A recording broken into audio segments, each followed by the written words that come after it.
জঙ্গলের এক কোণে থাকত দুই বোকা বানর ভাই, রাম আর মধু। দুজনেই খুব ভালো, কিন্তু বুদ্ধি একটু কম।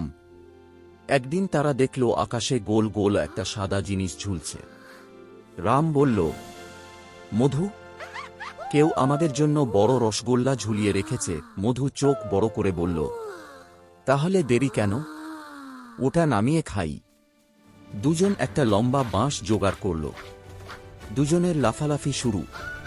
রাম বলল, আরেকটু লাফ দে। মধু বলল, তুই বেশি খাস না কিন্তু। অনেক লাফানোর পর দুজনেই হাঁপিয়ে গেল।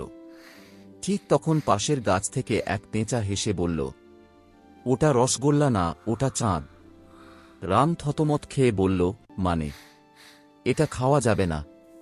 পেঁচা বলল, না, তবে কলা খেতে পারো।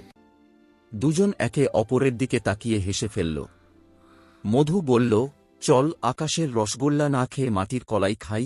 তারপর দুজন বুঝল, সব গোল জিনিসই খাওয়ার নয়।